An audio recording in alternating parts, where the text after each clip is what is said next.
Okay, sure. Yeah. So I'll just like to introduce to you Shri K.C. Badapanda sir.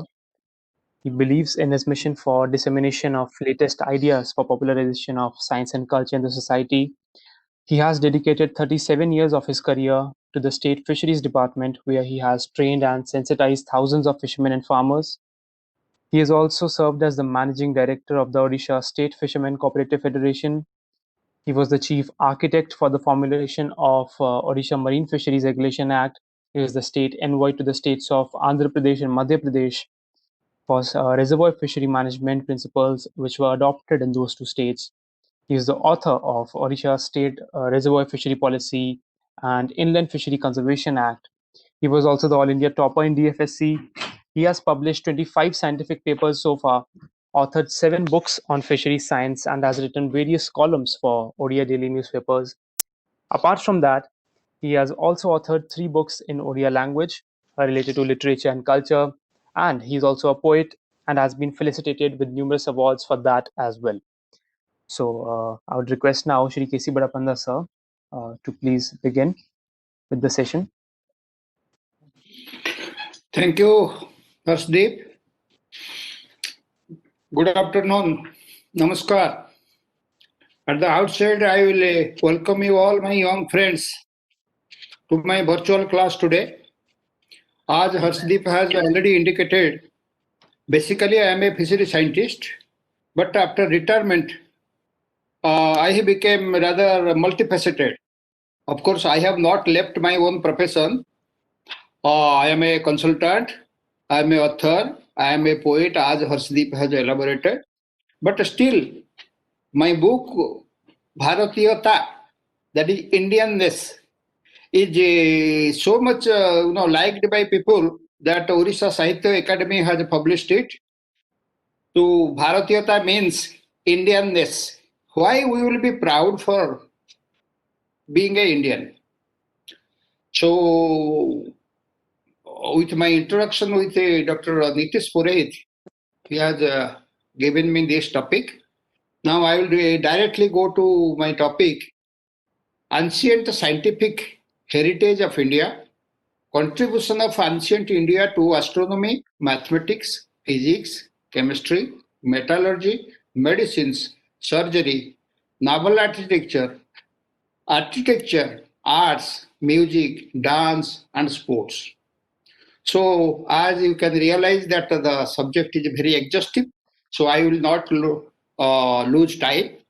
Now first I will ask, or rather I will tell, that why our country is called as India. You know, there is no country in the world where so many names are there. We call our country India, Hind, Hindustan, Jambudip, Aryabrat, Ilabart, Bharat. Why so many names? No other country in the world is having so many names. So if we ask all of you, rather most of you will tell that it is after King Bharata, name of our country has become Bharat. But it is not true. If at all it is Bharata, which Bharata?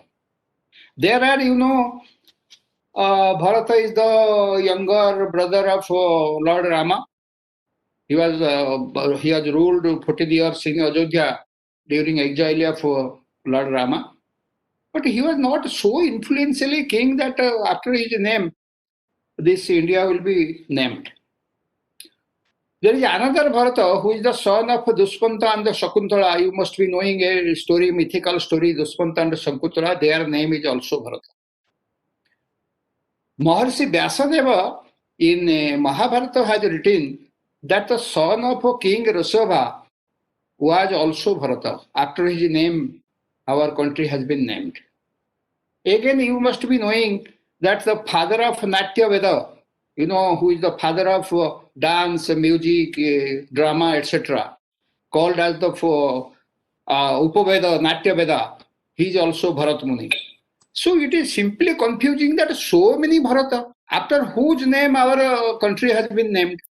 So, but these are only speculations. The actual fact is, that Bharata is named after goddess Bharati or Ila or Saraswati.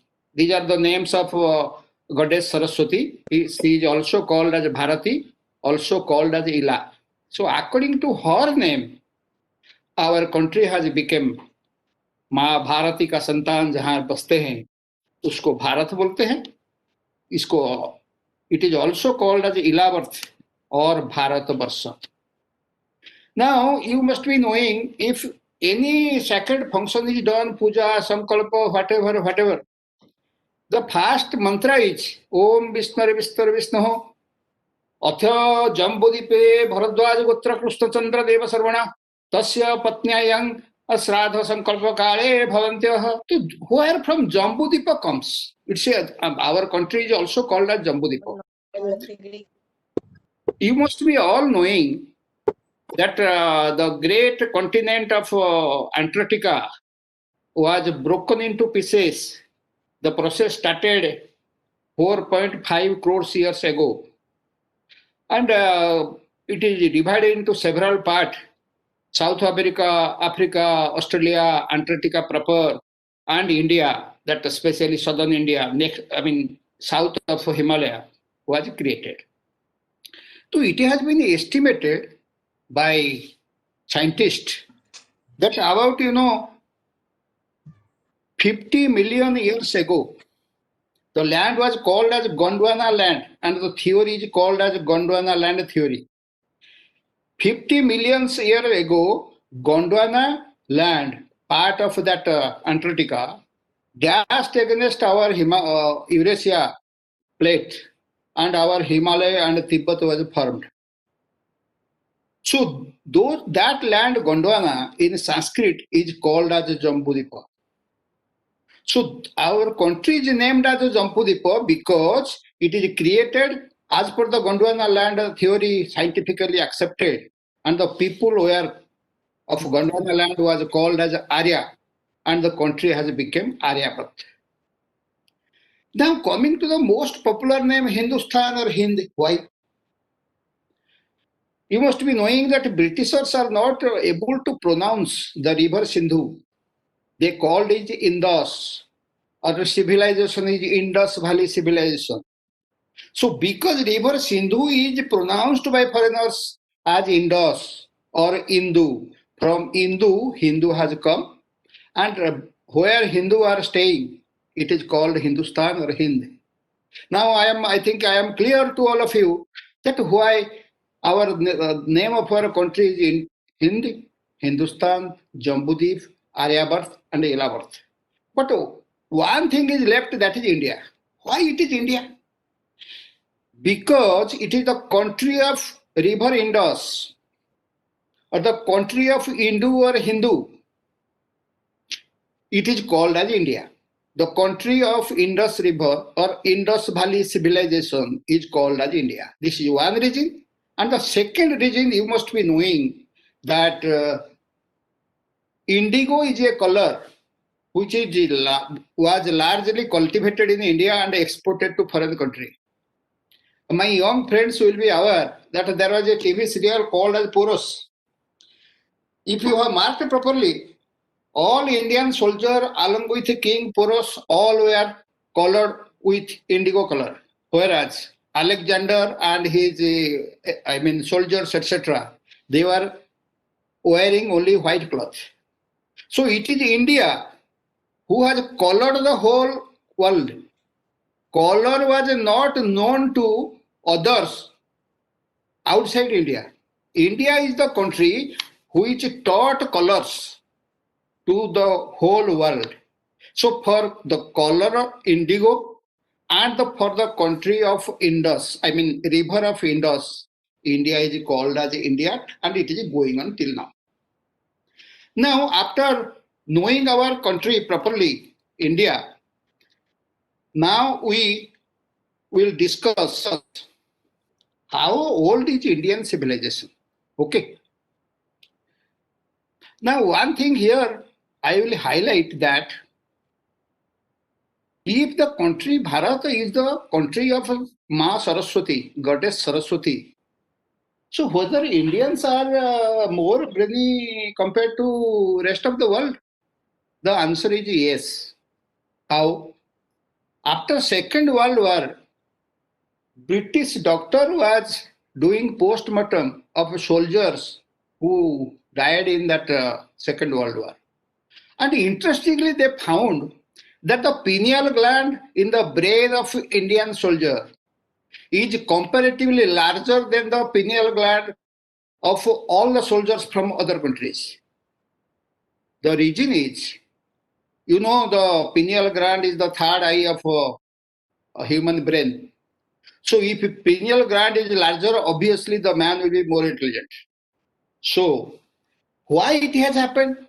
Because I will be coming to in a subsequent talk, I will elaborate. Before Veda was written 5,000 years ago by Vyasadeva, Veda was remembered as Smruti for thousands of years. Due to the chanting of Veda mantra, shlokas, over thousands of years, the pineal gland of Indians is larger than the pineal gland of all others outside India. And now also you can visualize, if you go through the internet, 70% of computer programmers are Indian. 38% doctors in the US are Indian. 36% NASA scientists are Indian. 34% of Microsoft, 28% of IBM, 17% in Intel, 13% in Xerox, 12% scientists throughout the world are Indian. So Indians were brainy and are brainy also. You should be proud of it. Now we will discuss about Indian civilization. I told you that 50 million years ago, Gondwana land dashed against Eurasia plate, and this Indian subcontinent was created. As per description in Varaha Purana, Dasa Avatara, Matsya Avatara, then Kachapa Avatara, then this Varaha Avatara. It is clearly written that when India was formed, the man was bare-faced. That means the pre-orbital portion, the mouth portion, is protruded. So man was in the process of evolution 1.36 lakhs years ago. That means 50 million years ago, when Gondwana land created India, the people were of bare face.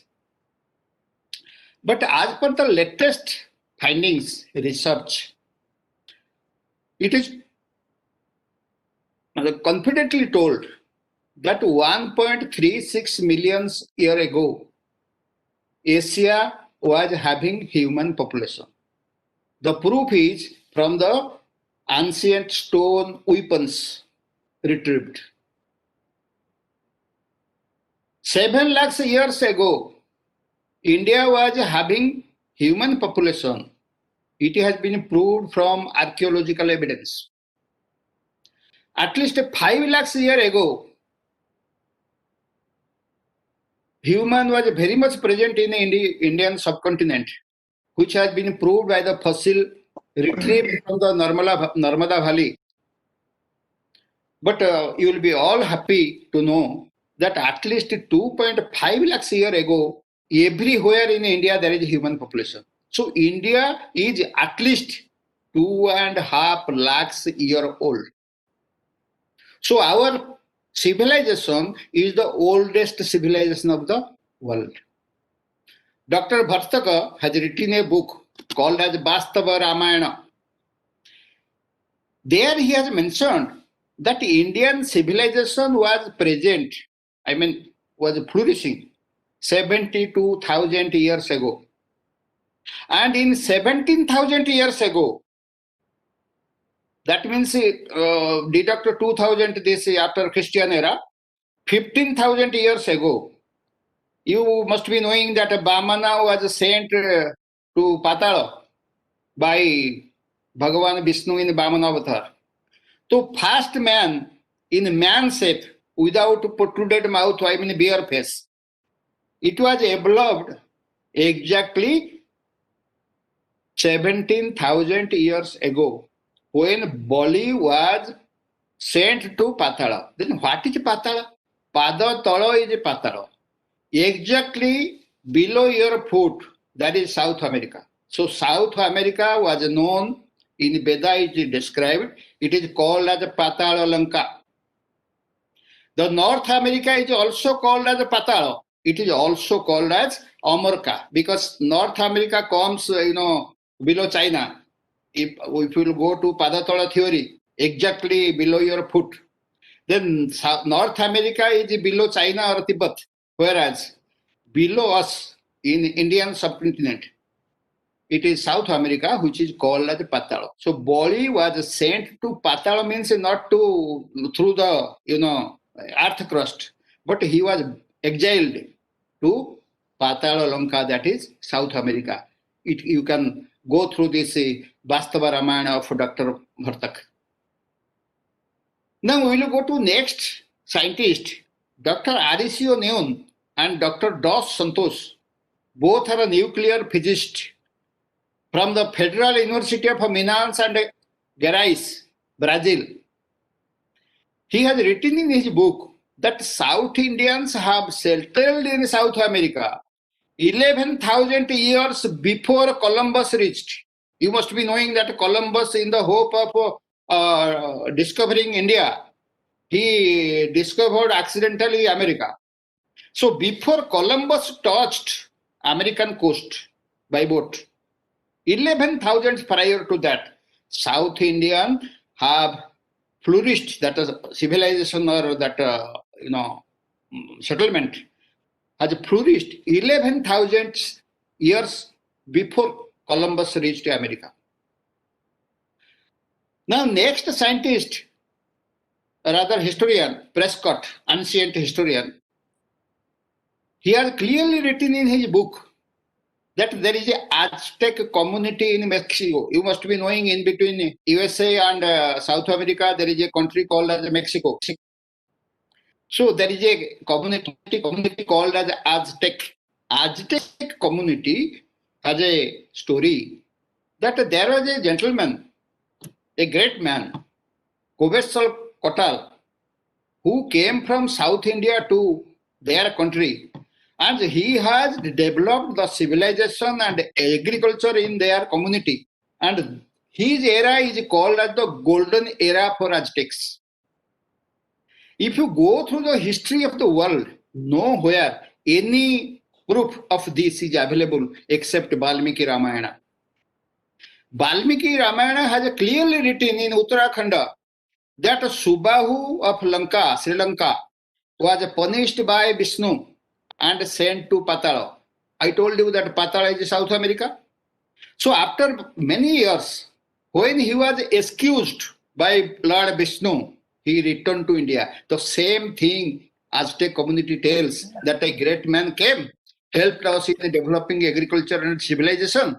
But somehow, by divine order, he went back to his country. We all are indebted to him. So now, next scientist about whom I will tell you, it is, Dr. Venugopalachari. Worldwide Hindu Culture, he has written a book. In Worldwide Hindu Culture, he has clearly told that in 17,000 years ago, Bali went to America, Patala.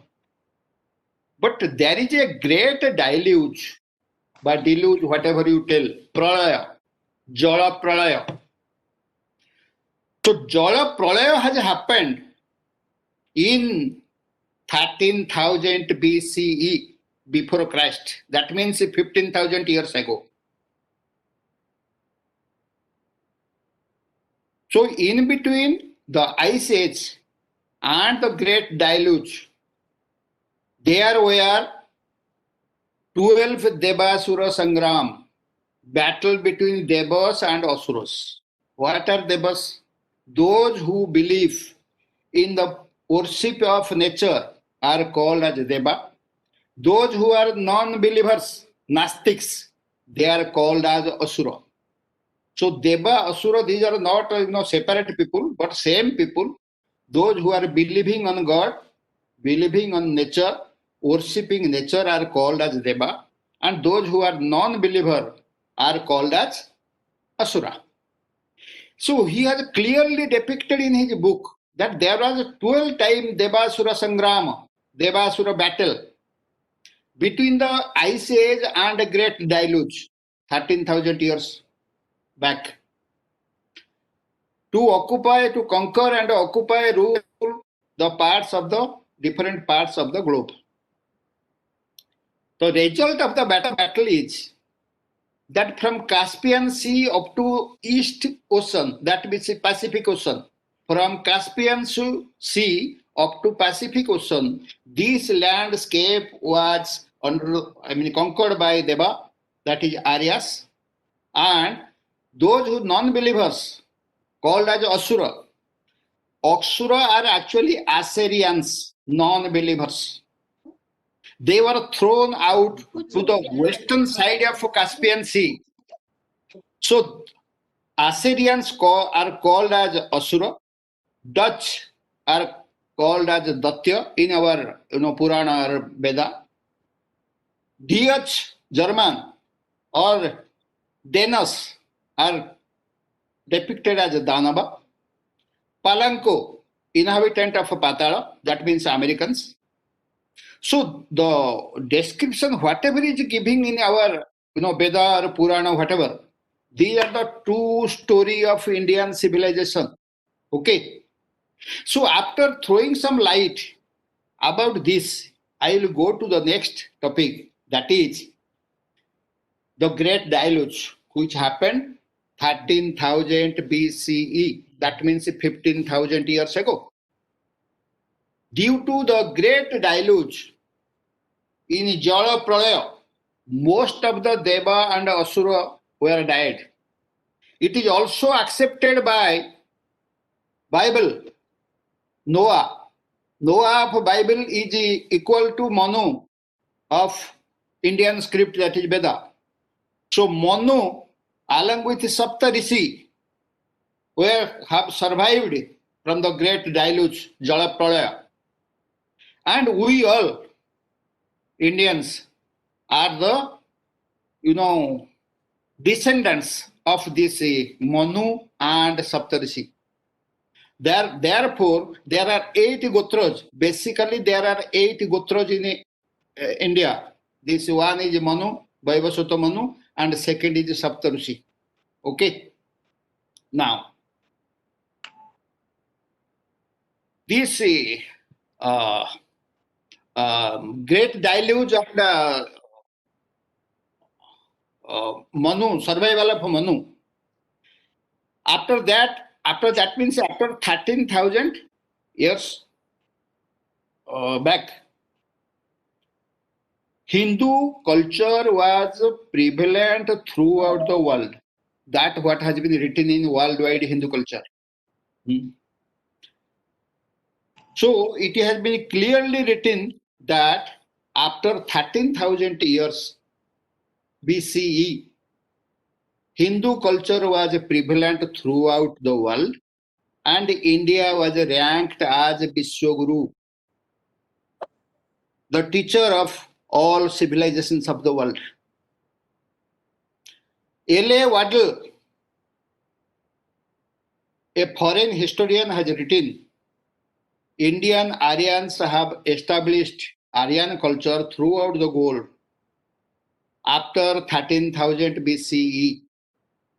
And up to 2,500 years BCE, before Christ, Indus Valley civilization was there. Sorry to disturb you, sir.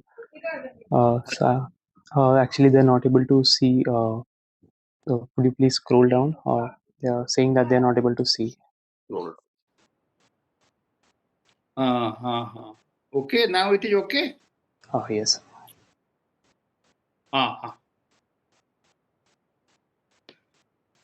So,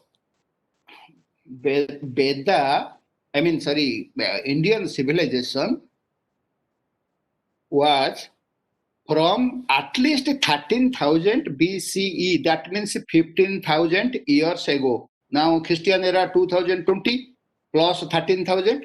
At least our religion, this so-called Hindu religion or Veda, is 15,000 years old.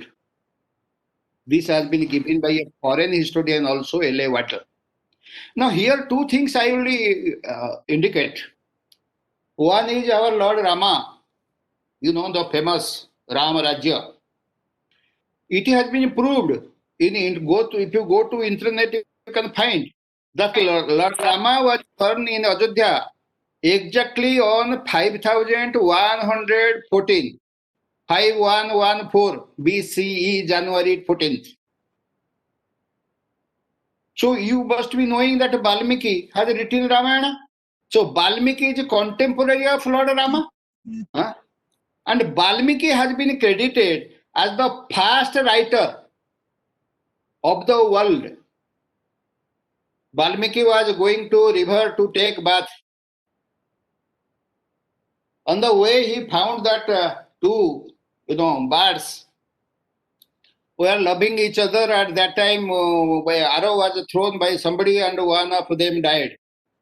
So the pain of the other who has survived, that has created a thinking in the mind of Valmiki. So he wrote the first poem of the world. Manisada pratisthang tumagang saswati sama yatkrancha mithunadikang mavadhi kamamohitam. This is the first poem of the world written by Valmiki. Before that, writing was not known to the world. That means India has taught the entire world how to read and write. And Valmiki is the oldest writer. 5,000 BCE plus 2,000, 7,000 years ago, India taught the whole world how to read and write. Okay. Now coming to the next one, what about Lord Krishna? Lord Krishna left this world. I will not tell died because he is, avatar. He left this world exactly on 3102 BCE, before Christ, February 18th. Veda Vyasa you must be knowing from Mahabharata. He is the father of Pandu, Dhritarashtra and Vidura. So Veda Vyasa has first time written Veda. That means 3102 plus this 2020. Exactly 5,120 years, 22 years back, our Veda was written. But it was prevalent by remembering Veda from 13,000 at least, from Jalapralaya, that is 13,000 year BCE. Here, you all young people will doubt that why, whether it can be remembered, such a vast four Veda can be remembered. The answer is yes.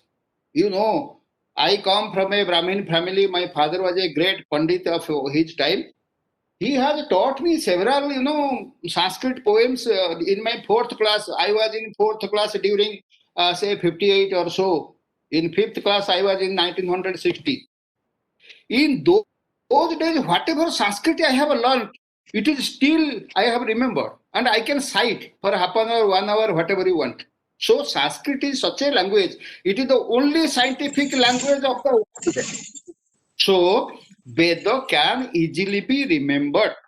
This Veda Vyasa, who is called as the incarnation of God, because he has compiled for the first time 4 Veda, Rugvedu, Sama, Atharva, 4 Upaveda also, this Natya Veda, Gandharva Veda, Stapatya Veda, and Ayurveda. And he has compiled 18 Puran, 18 Upapuranas, and Brahma Sutra. So, for a man during his lifetime, writing so many books is barely not possible. That's why he is called as the incarnation of God. Now, I have hinted here that our Hindu religion, it is not Hindu religion. The name of the religion is called as Sanatana Dharma. Because foreigners called us as Hindu or Hindu. They termed it as Hindu religion. But actual the name of our religion is Sanatana Dharma. And it is oldest in the world. I told 15,000 years is the age. And it is the oldest religion of the world. Why? Because uh, Mahavir Jain was born in 599 BCE, mean before Christ, 600 years back. Buddha was born in 563 BCE. Jesus was born 00 CE. That means from his birth date is this Christian era is calculated is to 2020 years back. Muhammad was born 571 Christian era, and Guru Nanak was born 14,069. That means all the major religions of India are, these are of recent origin, and Sanatana Dharma. It is not a dharma in proper, if you go through the Veda, it is not a dharma, but it is a way of life. How? It is centered on Almighty God rather than any prophet. It is based on experience rather than belief. It is very old, originated in prehistoric era. Continuous action and reaction has developed this religion through generations. It is an all-inclusive, all-integrated lifestyle. It is based on eternal truth and principles for the worldly life. It is a global principle accepted by all. It is holistic but fragmented. It is inclusive, not excluding anybody. And you must be knowing, in other religion, dharmandha, but those who are non-believers are not allowed. But in Hindu religion, even a Nastika can be under this religion also. That's why Swami Vivekananda has rightly told that before Greek civilization was born, before Roman civilization was known, Europeans were naked. Indian culture was at its peak, and India was called by Vishwaguru throughout the world.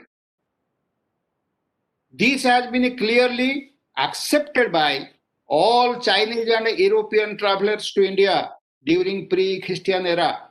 This Huensa, Paiyan, whatever you know. And they have clearly written that India was a country of a plentiful wealth and productivity. That's why it was called as Sone ki Chidiya. So where there is Sona, gold, obviously so many people will be attracted. It is obvious because greed, excessive greed is the nature of mankind. So, starting from Alexander, the first foreign invader to India of Macedonia in 326 BCE, before Christ, 326. Then Muhammad bin Qasim attacked India and looted from Saudi Arab in 712 CE, after Christian era, 712. Then Mahmud of Ghazni has looted 17 times India after 1002 Christian era. Then Genghis Khan of Mongolia looted India in 1221 CE. Toimurlang of Timur attacked India and looted on 1398 CE. And lastly, Nadir Shah of Iran in 1738. All of them, the main intention was to loot the wealth of India. After this, there is the people tell in the TV also, you must come across that one fault of Jayachandra has made India dependent for 750 years. It is a fact. Two brothers, Jayachandra and Prithviraj. Sanjukta was a beautiful lady. Prithviraj has kidnapped Sanjukta. Jayachandra was angry over him, so he hired Muhammad Ghori to kill Prithviraj. And there was a battle of Tirori on 1191. Muhammad Ghori attacked, fought with Prithviraj, but unfortunately defeated. Again in the next year, in the second battle of Tirori, 1192, he could kill Prithviraj, and he thought, why for only 1 lakh golden coin I will spare this Jayachandra. He killed Jayachandra also, and he ascended the Delhi throne and established the Das dynasty. Then after Das, there is Khilji. After Khilji, there were Tughlaqs. Then Tughlaq's last emperor was defeated by Babur on Panipat in 1526. Then, last Mughal, Britishers came on 1600 exactly, and they, in the Battle of Palasi, they owned Kolkata fort. In 1757, Battle of Palasi. And we were dependent till 1947. Just calculate from 1192 up to 1947. Exactly 755 years we are dependent. We are, ruled by foreigners.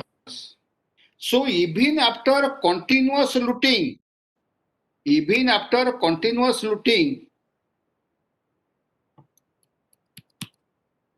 India is still a country. So India is still a country where second largest. So sorry to interrupt, sir. Small interruption. So India, after so much of looting over a century, is still sustaining the second largest population of the world. Is it not the blessing of the Almighty? So this literature will be available to all of you. I have suggested some further reading also, like Vastava Ramayana of Dr. Bhartaka. And the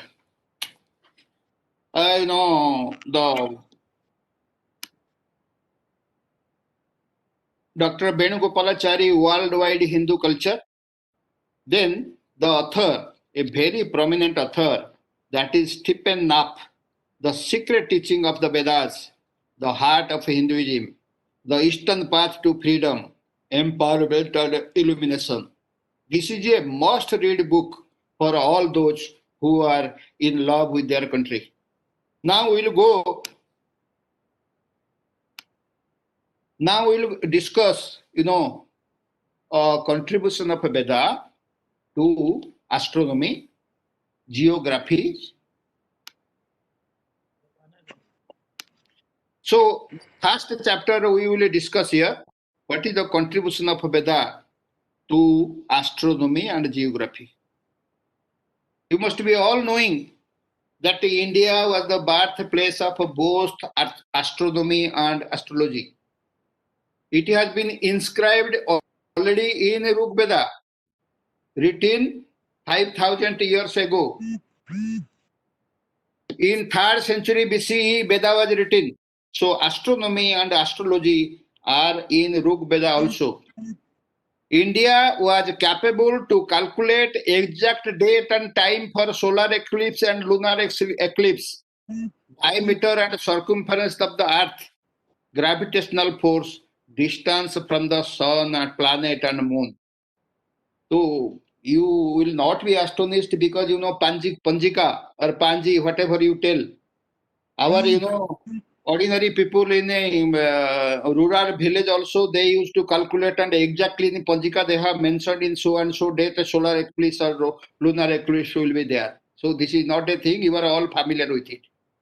Our Vedic sages were aware that earth moves around sun and the moon around the earth.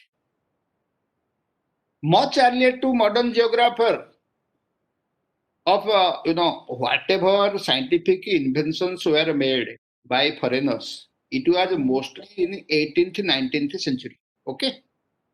Now in our Veda, That is a description of Saptadipa and Panchasagar. Saptadipa means 7 continents. Panchasagar means 5 oceans.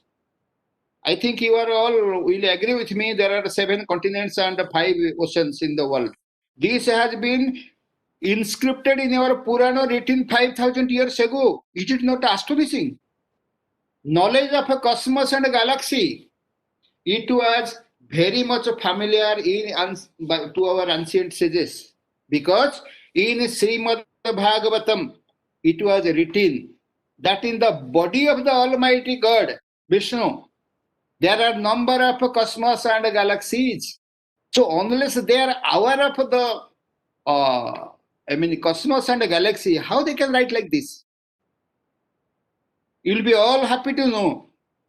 Foreigners, I mean especially Westerners, up to 1781, we are knowing only 5 planets: Mercury, Venus, Mars, Jupiter, and Saturn.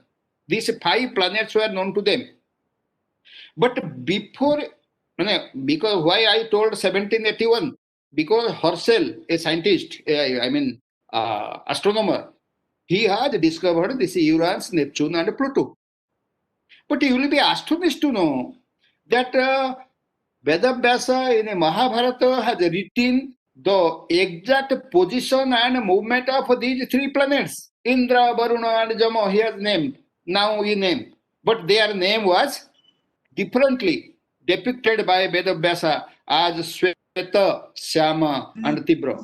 If you go through Sanskrit Mahabharatam written by Vedavyasa, you can find that at the time of Mahabharata what was the position of Sweta, Sama, and Tibra. You can easily find it. Now, Bhaskaracharya of 12th century BC, after Christian era, Bhaskaracharya of 12th century has computed the exact duration of rotation of the planet Earth around the sun. This 365.25 days, whatever we know. It has been fast deduced by Bhaskaracharya in 12th century. According to Harivansam, complete geographical survey of the entire world was done during the era of Vaivasvata Manu, demarcating all towns, villages, agri-land, and forest. I have told you, 13,000, there was a Jala Pralaya, only Manu has survived. He has ruled the whole world, and he has spread this Hindu religion throughout the world also. At his time, entire world was surveyed, demarcated, and map was prepared. In Brahmanda Purana, it describes the correct and excellent 2-dimensional maps of the entire world.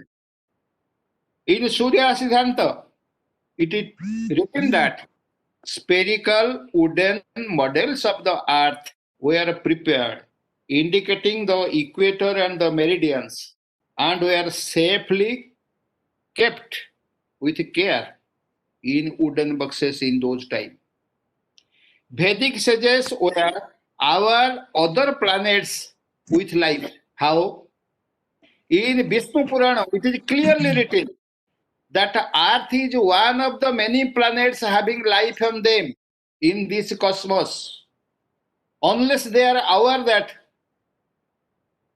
human habitated planets are there, how can they light like this? Now, this is all about astronomy and geography, which I have made it a point. Now we will go to mathematics. Okay. Now, mathematics, now greatest contribution of a country that for whom this entire world is indebted, that is India. Why? British historian Will Durant has written that India is the mother of many mathematical theorems, clues. Australian historian A.L. Bassam has written clearly that the world is indebted to ancient India for many mathematical knowledge. You can go through it. It's available in internet. So what India has given in mathematics sector? Addition, subtraction, division, multiplication, decimal number, logarithm, square root, cubic root, algebra, geometry, trigonometry were first invented in India. And the greatest thing India has donated to the world is the idea of zero. Zero was previously not there in our numbers. It was first conceived by Indian mathematician Brahmagupta in 618 CE. Indian mathematician Bodhan has first deduced the value of pi to be 3.14159 up to decimal 5 point. Bodhan has deduced it. Much before the billion and trillion calculation by the West. Now you must be knowing foreigners are calculating so many billions, so many trillions like that. I think trillion is the last one they know. By invention of zero by mathematician Brahmagupta in our Veda, even in my childhood also I have learned. First is zero, then eka, दश शत सहस्र अयुत लक्ष्य नियुत कोटि अवृंद वृंद सागर अंत्य मध्य परार्ध. माने in childhood we used to remember like this. एक दश सौ हजार अयुत लक्ष्य नियुत कोटि अवृंद वृंद सागर अंत्य मध्य परार्ध. That means parardha means 10 to the power 13. You will be astonished to know, when I was in 3rd, 4th class, 5th class before 1960, up to parardha, that means 10 to the power 13 was taught to us. I know. Even Indian calculation has gone up to Mohogham. Beyond parardha also there are numbers. Mohogham means 10 to the power 62. You will be astonished. 10 to the power 62. Because zero was invented here. So putting zero after 1 is not a problem. So Mohogham is equivalent to 10 to the power 62. It has found place in our Vedas. There was one Maharshi called as Aryabhatta, after whose name our satellites are named. So Aryabhatta in his book Aryabhatiya in 5th century, and Bhaskaracharya has written a book called as Siddhanta Shiromani of 12th century. These are nothing but theories of algebra and trigonometry. You can go through those books also. Bhaskaracharya in the 12th century devised the Rolle's theorem, differential calculus, Lilavati Sutra, which was reinvented by the Europeans in the 17th century and got all the credit. But our people were simply neglected. Mathematician Madhava of 14th century invented the non-linear equation, convergence, differentiation, iterative methods, infinity series to solve the non-linear equation. Mathematician Jashtadeva Yuktidas, the contemporary of Madhava of 14th century. They were teacher in the same institute. Yashtadeva Yuktidas of 14th century gave the world's first book on calculus.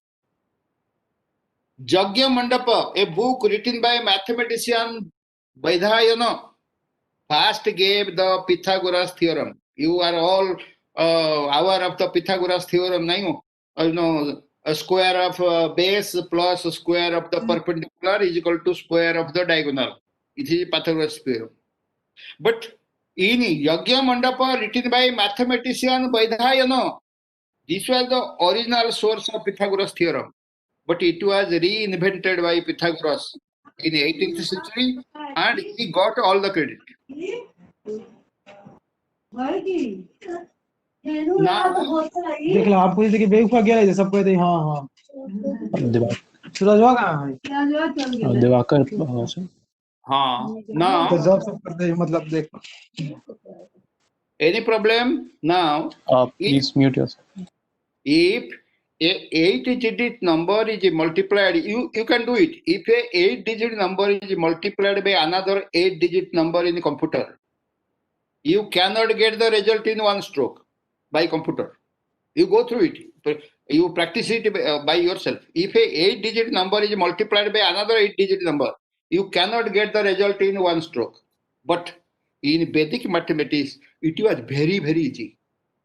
In Panchasiddhantika of 5th century, various geometrical theories were written in minute detail. You can go through it. Modern computer has given the value of a pi up to decimal 16. I repeat, modern computer, after so much of development, scientific innovations, it has given the value of a pi up to decimal 16 place. Whereas Rig Veda 10th chapter gives value of pi up to 28 digits. Is it not astonishing? You should all proud to be Indian, If a computer is not able to go beyond 16 places, decimal 16 places, our Vedic sages, sorry, have gone up to decimal 28 digits in Vedic mathematics. How interesting. Mathematician P. Malana of 12th century has written Sarasasi Sataka Chandra Sarasayaka, which means just I draw your attention. Take a chessboard, right? In the first square, you put 2 grains. In the second square, put 4, third square 8, fourth square 16, 32, 64, 128, like that. You put just double it. If you start from 2 grain, what will be the number of a grain totally to be kept in the chessboard? Are you serious? So it is, he has given that it will be nothing but 2 to the power 63. You can experiment, you can play, have a chessboard, put 2 in the first square, 4, 8, 16 in the subsequent square. While you fill up all the square, the total grain required will be 2 to the power 63. He has given the number 1844674407370 9551614 number. It is not a magical knowledge in mathematics. So Indians were very brainy. I told pineal gland is ladder. So they have many contributions. Now we will go to the next chapter, physics. It's my favorite chapter. Now, in Vedic science, theory of relativity, atomic and molecular theory was written in Visheshika Sutra by Maharshi Kananda. You can verify in the internet, it is there. So, theory of relativity, atomic and molecular theory was in Visheshika Sutra by Maharshi Kananda in 6th century BCE, before Christ 6th century. Okay. Agni Purana has stated that atoms are the smallest particle. And how much it measures? It measures 1/1,000,000th of a meter in dimension, which is correct as calculated by a present day scientist. Anu Siddhantam, written by Maharshi Gautam, it describes 3 models of a microscope to see atom and molecule. So he has given different 3 models of microscope in which atoms and molecules can be seen through it. Okay.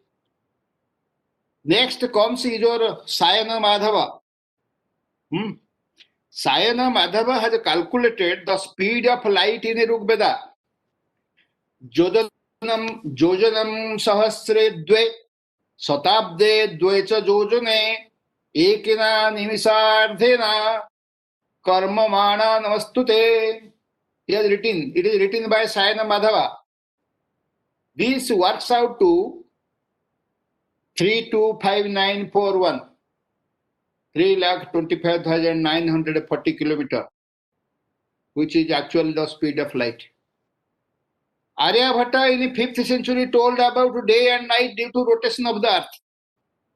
What Copernicus has done? Aryabhatta, everybody forgot. In the 5th century he told that day and night are created by rotation of the earth around its axis. After 1000 years, Copernicus told it in 15th century, and he got all the credit. And the entire, world forgot about it. Bhaskaracharya in 12th century told about gravitational force long before Isaac Newton. But we all remember Isaac Newton. We have forgotten Bhaskaracharya. And this is all the effect of, 755 years of foreign rule in India. So we have forgot our ownness and we have blindly followed the Westerners. Indian scientist Satyendranath Bose, who was a contemporary to Isaac Newton, has invented the boson. Indian scientists are Jagdish Chandra Bose, is the father of wireless communication in the world. And you will be astonished to know telecommunication, television, remote sensing, radar and laser technology, laser imaging technology was first devised in India as revealed from Samarangana Sutradhara, written in Sanskrit. You can go through it. You may have doubt in it. Samarangana Sutradhara, there is a book in Sanskrit, you can go through it. The remote sensing, this is telecommunication, television. Dharmakhetre, Kurukhetre, Kimakurjata Sambhya, Mamaka Pandavanikam.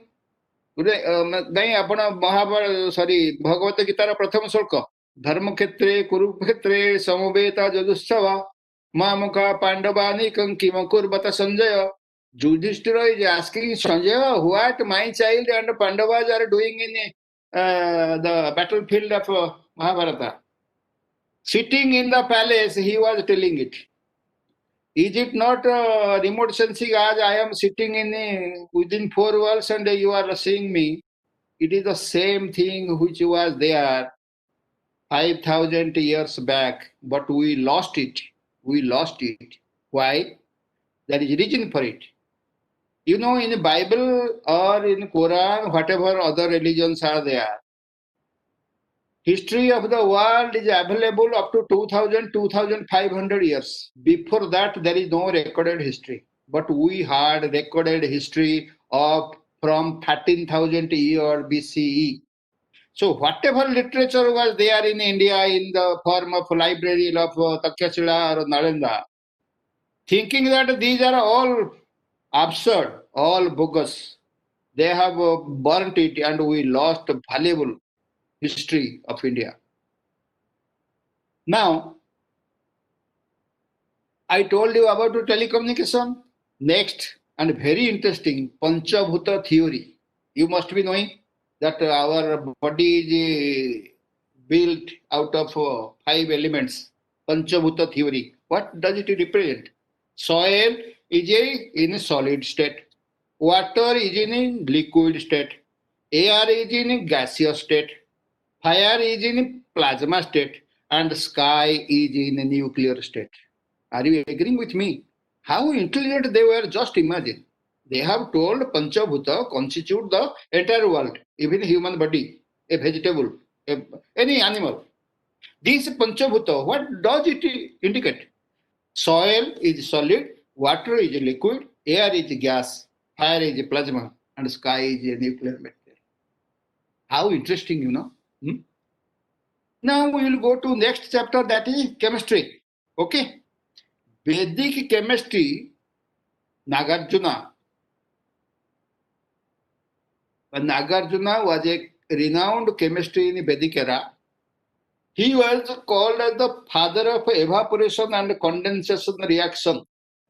He has first discovered this evaporation and condensation reaction. Chandogya Upanishad has described in detail extraction of 5 metals in those days. Chandogya Upanishad means written in 5,000 years back by Vedavyasa.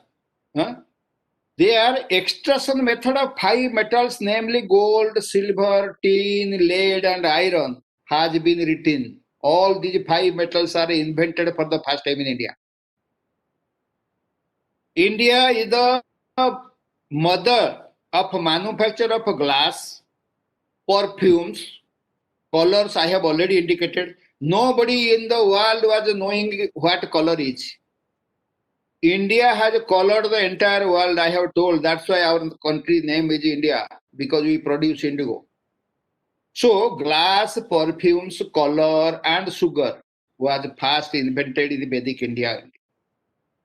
Greek historians have written in 4th century before Christ that the Indians were capable to extract metals by melting of various metallic ores harvested from the mining.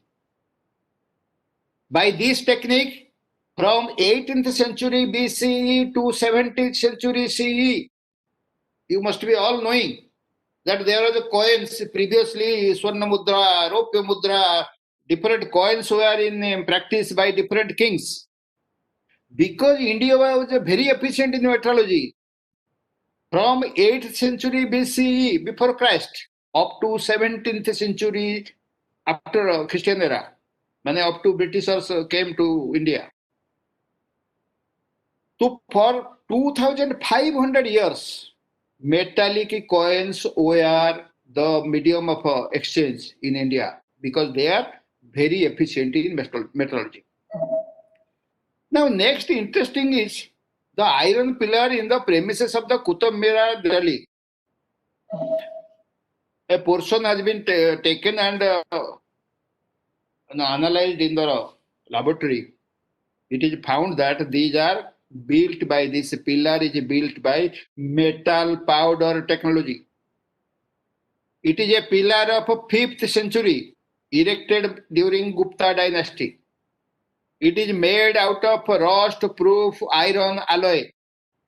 It is standing for last 1500 years as a proof of advanced metallurgical technology of India, built out of metal powder technology, which is very recent in origin.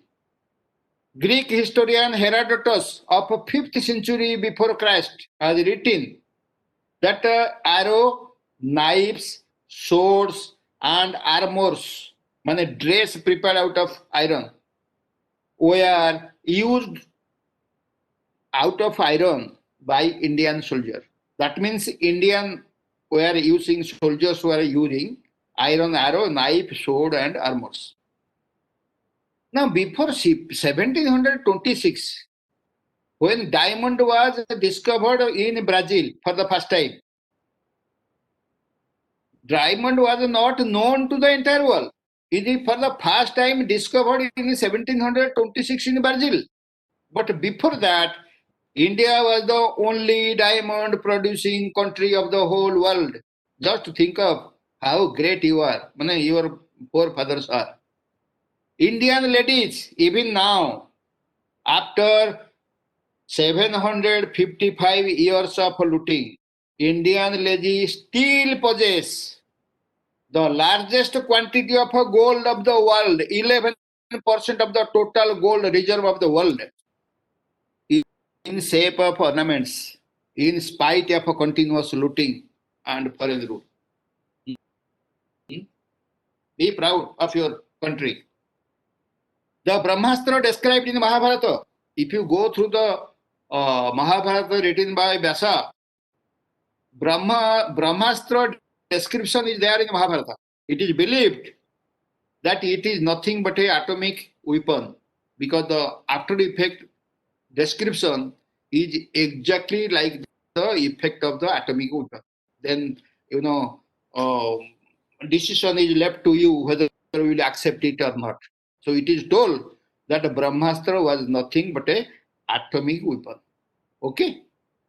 Now we will go to next chapter related to chemistry. It is called, engineering, metallurgy and production technology. In Vedic India, I have told you already, perfumes, color, sugar, spice manufacture technology was very popular both for domestic market as well as for the export market also. This I am not telling. This has been clearly indicated by all foreign travelers to India, like Megasthenes, Ptolemy, Haxian, Zhuangzhang, Marco Polo, Albaruni, Iban Batula, etc. So, second item is apart from this perfume, color, sugar, spice.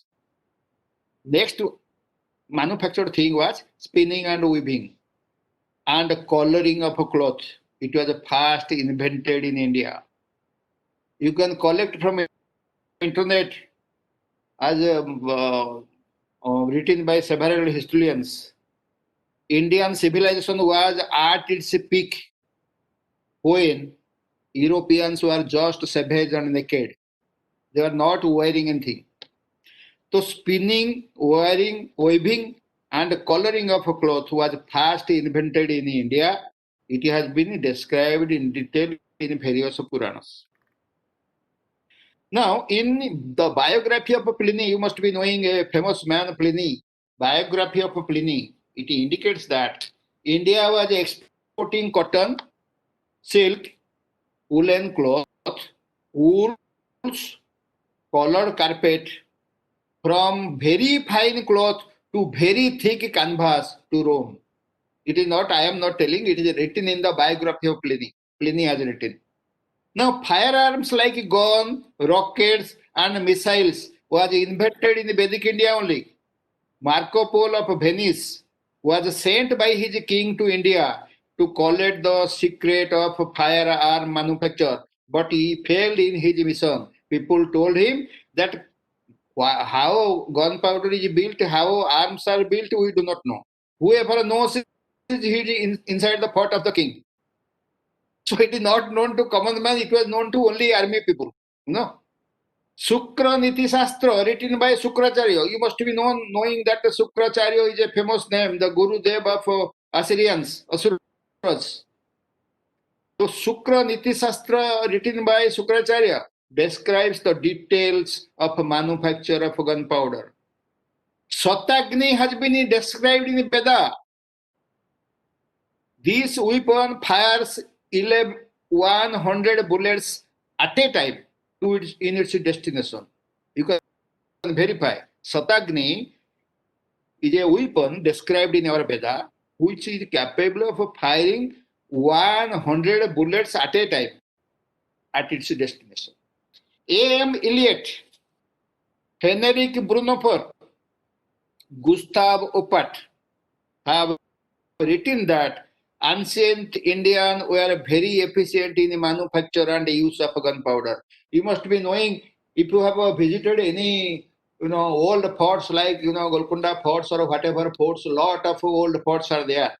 You must be knowing a big cylindrical iron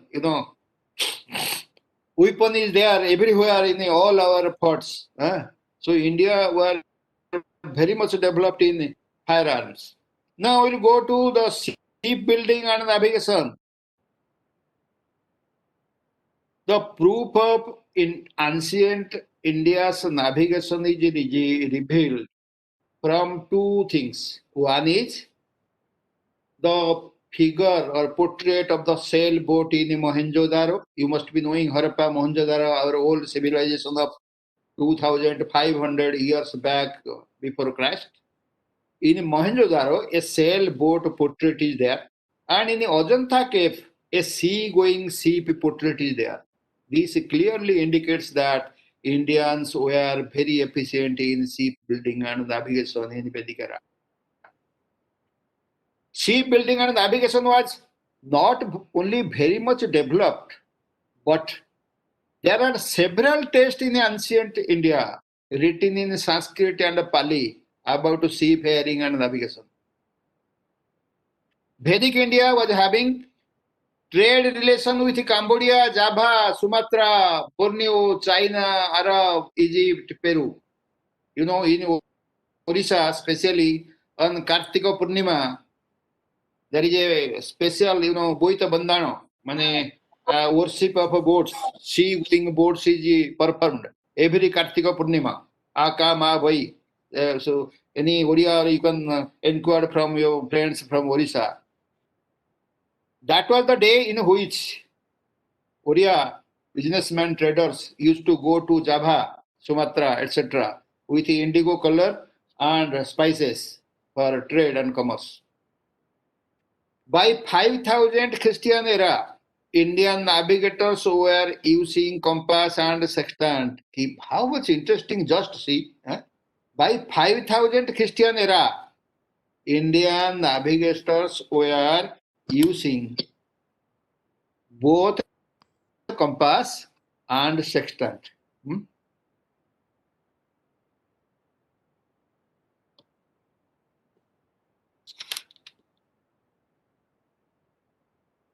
Hello, sorry for the interruption. The proof of, I have told, sea building and navigation was very much developed. I have covered it. Vedic India was having trade relations, I have covered.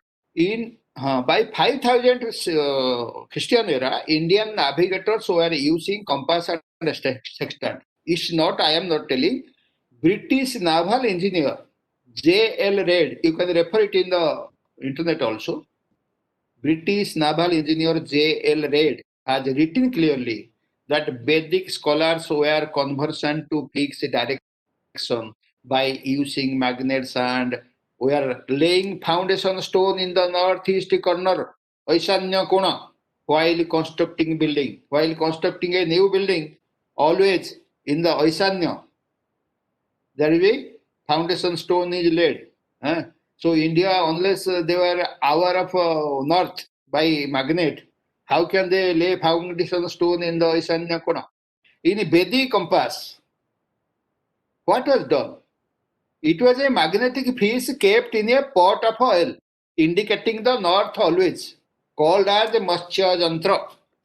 Even in museums, you can find a Matsya Jantra, and even now compass is also called as a fish machine. In several, especially navigators, those who are engaged in the ship, I mean piloting, skipper, etc., etc. Compass is still called as fish machine or Matsya Jantra, which was first invented in India. Vedic Indians were first to build seafaring ships by the available hard wood which were not available in European country. So this is a very important thing you should remember. In India, the woods available like sala, piasala or teak, whatever, they are very much hard in texture. But the wood available in the Western countries, especially Europe and America, I mean USA, these are pine and oak, which are not strong enough like our Indian woods. So Vedic Indians were the first to build seafaring ship because good quality of wood is available. The family priest of British King Ovington visited Surat in 17th century. He has written his experience in a book called as A Voyage to Surat. So he has written there, Indian ship making was very much developed and Indian wood were strong enough to withstand the bullet shot. Just imagine how strong our wood is there, because since I am a fisherman, I have written a book in shipbuilding. So what Indian wood and its characteristic, I have a thorough knowledge. Indian woods are so strong, especially salo, piasalo, bandhano and teak. They can sustain the bullet shot also without any damage. But this type of wood was not available in European country. So please remember, from my knowledge, I am telling it is not written. The two things Britishers were importing from India, apart from gold, diamond, etc., etc. Two things, materials, they were importing to their countries. One is Indian timber, because they are very strong. And second is gunpowder, especially for gunpowder making, that gandhaka or jabakhyara or soda, whatever. So these two things were the main material for import for Britishers. And even you will be astonished to know, whatever boats were constructed out of Indian wood in UK, few of them are still in running condition under British Royal Navy, and these are now used as a training vessel and a research vessel for naval warfare. Rig Veda has given a description of a boat with 100 oars. So this, it is told that in Veda it is written, it has given the description of a boat with 100 oars which can navigate across all the ocean. That means because the Indians were knowing that Earth is round, one can safely return home, navigating in one direction, either to east or to the west. Navigating in one direction, a man can return safely to his home because the world is spherical. This knowledge was there with the Vedic people. Much earlier to Jesus Christ, Greek and Roman travelers to India have written that India were aware that the world is spherical and one can safely return home crossing all the 5 oceans. In Bauddha Jataka, Buddha Deva was born in before Christian era, about 599, 600 years earlier.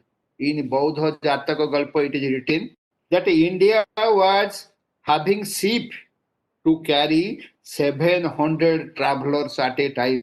Just imagine how developed the ship is. 700 travelers, they will stay for months together in their voyage. So what will be the size of the boat? You just imagine.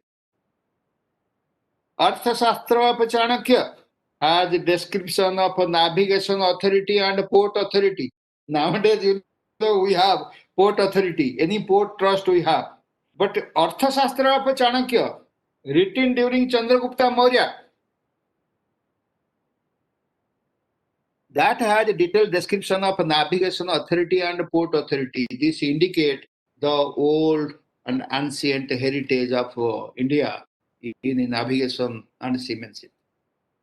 Now we'll go to medicine and surgery. Very interesting topic.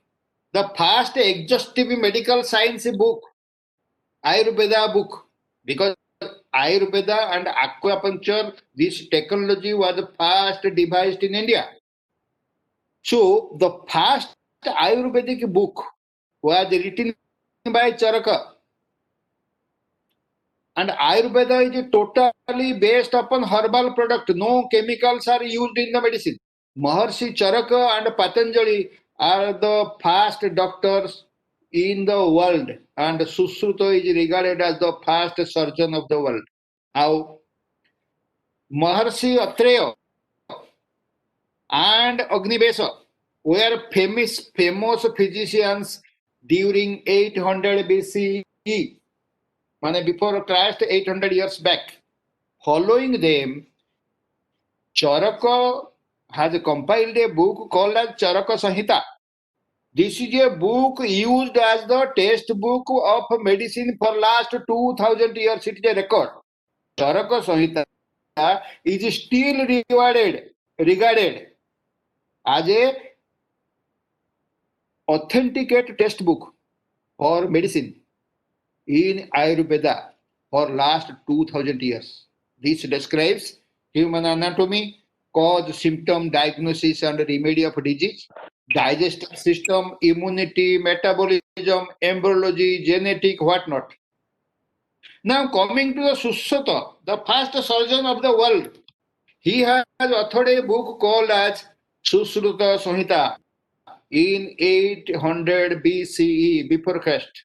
It gives the description of a surgery, detail, excision, sacrification, puncturing, exploration, extraction, evacuation, and suturing.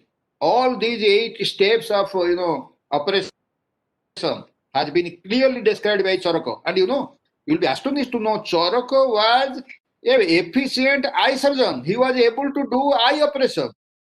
So he was not only eye, he was doing surgery of eye, brain surgery, dental surgery, and even astonishingly cosmetic surgery was known to him.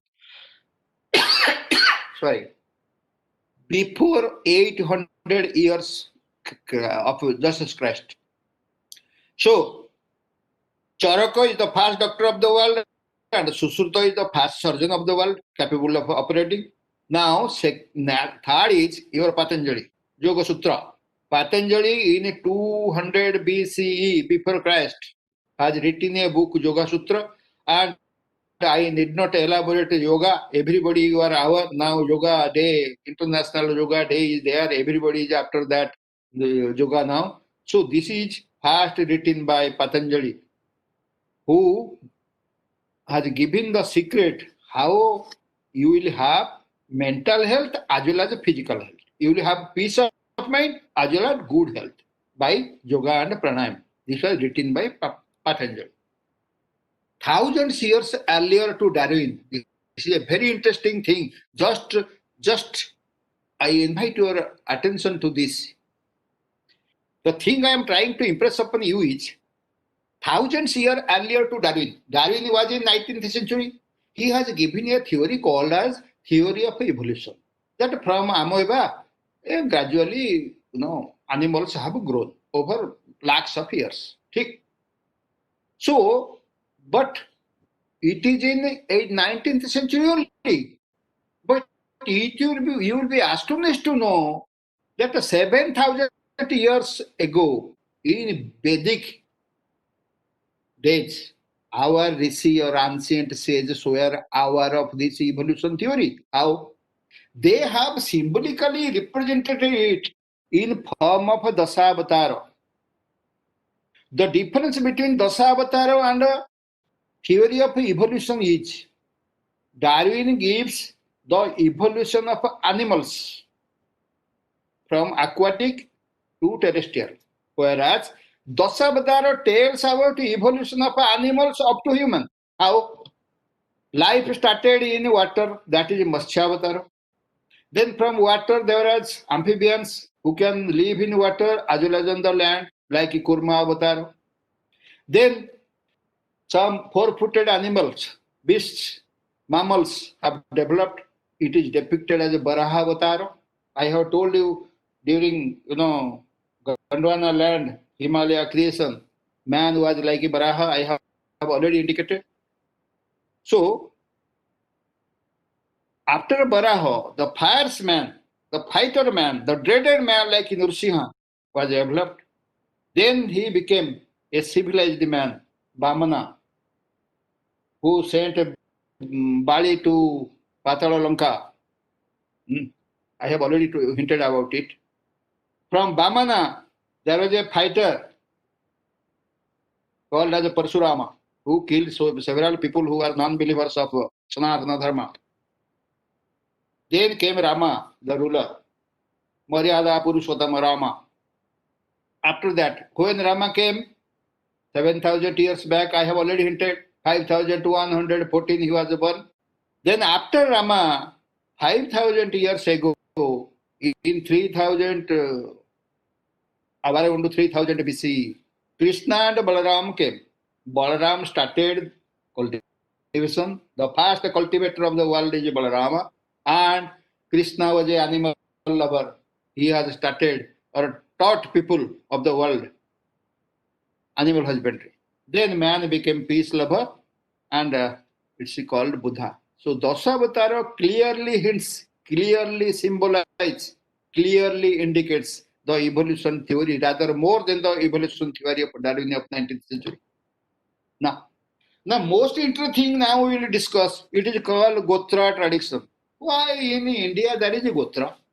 Why? I told you, Manu and Sapta Rishi, they were only survived after the great deluge, the Jala Pralaya. It is accepted by a Bible also. They call that Noah has survived, and we tell that Manu has survived. And we are all son of Manu. That's why it is man in English, Manushya or Manava in Sanskrit or in Indian literature. From Manu only, man, Manava, and Manushya has come. We are his sons, I mean descendants. Now, Gotra tradition was prevalent in the Vedic culture. Now also it's going on. This is based on the secret clue of genetics. How you are all aware that there is X chromosome and Y chromosome in the sex pair. A pair of chromosome in our cells is sex chromosome, which have X component and Y component. X component chromosome, if it is XX, then there will be a girl child, and if it is XY, there will be a boy child. These were known to our ancient sages 7,000 or earlier, I mean 13,000 years back. So they have told that Gotra is the indication of a Y chromosome. Since male is the custodian of Y chromosome, the Gotra continue as per the male only. And the Gotra of the female after marriage is changed. She used to adopt to the Gotra of the husband because he has only XS chromosome. If he will get Y, a son will be produced. If he will get X, a daughter will be produced. So, for continuance of the race, Samagotra Vivaho was prohibited. Marriage in the same Gotra was prohibited. You will ask why? If marrying brother, sister, what will happen? There will be genetic depression. You go through the literature, you can find it. By genetic depression, the longevity of the offspring will be low. There may be physical deformity due to genetic depression. So, Gotra Parampara is followed in a Vedic culture, not now, before thousands of years back, because Gotra means it denotes your antecedent from whom. I told you all Gotras in India are originated by Saptarishi and Manu, eight people. And subsequently their son who so many Gotras are there, but actually from 8 people this entire Indian, not Indian exactly, rather Occidental, Prachya, because India was inclusive of Afghanistan, Pakistan, Balochistan, up to Vietnam, Cambodia, this Thailand, Brahmadesa, the Myanmar and Sri Lanka, all these things was the greater India after 13,000 years, Jala Pralaya. Worldwide, there was one religion, that was Sanatana religion. Okay. Now, this is all about the development or contribution of India to medicine and surgery. Now we'll go to engineering and production technology. Engineering and architecture, I should not tell you are all our, temples, palaces and pillars. It is found everywhere throughout the country. There is big temples, old palaces and forts, and pillars like, that iron pillar I have indicated in the premises of Qutub Minar, established during Gupta dynasty. These of ancient India are the marvel of engineering and architecture. So there should not be doubt for anybody about the development of excellent development of engineering and architecture. Now, Kusano, because in the Vedic era, engineering and architecture was very much developed in India. During Kusana, Maurya and Gupta dynasty, Indian architecture has spread from India to Central Asia like Afghanistan, Balochistan, etc. Pakistan was very much within India before 47. By spread of Buddhism in 600 BCE before Christ, by spread of Buddhism, Indian architecture has touched Southeast Asia like Sri Lanka, Indonesia, Malaysia, Cambodia, Laos, Thailand, Myanmar, China, Korea, and so on. Ajanta, Ellora, Khajuraho, Konark, Mahabodhi, Sanchi Stupa, Mahabalipuram are the symbol of the ancient architecture of India. So I need not elaborate. Some of these must have been seen by you also. Huh? If you have gone to Ajanta or Konark or whatever, Mahabodhi, Sanchi, you should not have any doubt about the contribution of ancient India to the present day generation. Ancient, ancient Indian sages in the Vedic scripture Ilavrata and Jala Maruto, you can refer it in internet.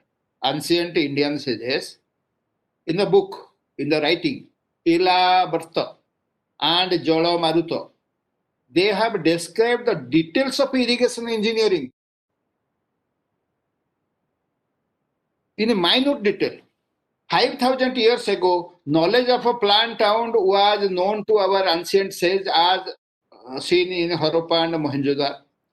Building with a planned water supply and a sewage has been exemplified by Harappa and Mohenjo-daro. Ropeway, hanging bridge by steel block and ropes were prevalent in Vedic India as written by Chinese travelers. Now next is your aeronautical engineering and space engineering. So because time has already gone, I will just aeroplane was first invented in India as revealed from Jantra Sarvaswa of Maharshi Bharadwaja, Vimana Chandrika of Narayana, Vyomojana Tantra of Shaunak, and Vyomojanarka of Dandinath. These are available books on aeronautics. If you can go through it, in the literature, you can go through it. These are very valuable books. Following this book, following these books, Maharshi Gautama has written a Vaimanika Shastra, where 32 models of aircraft has been described, like Puspaka Vimana of Tritiya Yuga. Tripura Vimana was a solar power driven aeroplane capable of motion in land, water, and air. Sakun Viman was an aircraft propelled by rocket technology, like our present day spacecraft. Professor Shiv Shankar Talpade of Bombay, following the Vaimanika Shastra of Gautama, has constructed the first aeroplane of the world in 1895 during British regime. The aircraft flew up to 1500 feet high in presence of a king of Surat in those days in Chaupati, Bombay. But unfortunately, Professor Tadpole died by an accident 7 days after this experiment in 1895. Britishers purchased the prototype from his son, developed it within 3-4 years, and in 1902, Wright brothers were given the credit of constructing a fast aeroplane in the world. Bruhata Samhita of Baraha Mihira describes in detail the satellite and the space technology also. And you will be astonished to know all these books gives the exact technology. There is a textbook where Margadhikarana, this tells about the control of aircraft in wartime. Lahadhikarana, about use of alloy in aircraft making. Then Satyadhikarana, it tells about the production and use of different aviation fuel. And Parashabda Grahakta, about flight and communication with the pilot during flight. These are there in a written form. And last, I will complete. It is sports, game, and other miscellaneous thing. Martial art, yoga, kabaddi, chess, ludo, snake and ladder, and the most favorite playing card, which is used by almost everybody in the country. These are the gift of India to the whole world. Fountain pen ink, flushing of a toilet, button from seashell, shampoo for hair are the gift of India to the whole world. So India has innumerable gift to the whole world. So you should be proud of your heritage, and lot of things are. I have given some reading material also in my written information. You can go through the internet. All I have done is I have gone through the internet and collected whatever is relevant to our ancient culture. Now I will invite if any question is there, you are free to tell. By this I conclude. I am sorry, I am 10 minutes more, I have taken. Sorry, you must have been bored. That was a very well researched topic, sir. Uh, Sir, I will at the end I will give all my thanks to Dr. Nitesh because he has given me chance to take this class so that I am familiar now to the beginners in Triple IT Allahabad. Thank you. and so many students are requesting if you could share this PDF. They have liked it very much. If you could share this PDF with them, it would be very nice, sir. And anybody, if you have any question, you can raise your hand and I'll ask you. You can unmute yourself or write it in the chat. But please raise hand first, so we could know if you want to ask a question.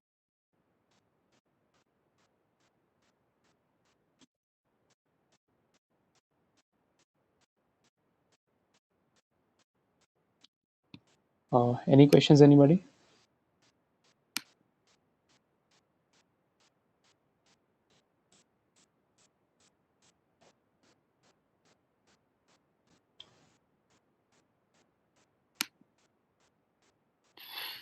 Okay, so I guess there are no questions.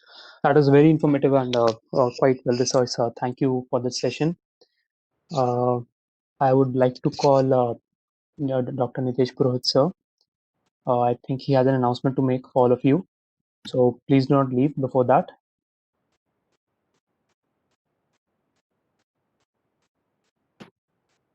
Thank you, Harsh. Thank you, Krishnanji. Namaskar. It was really a nice talk.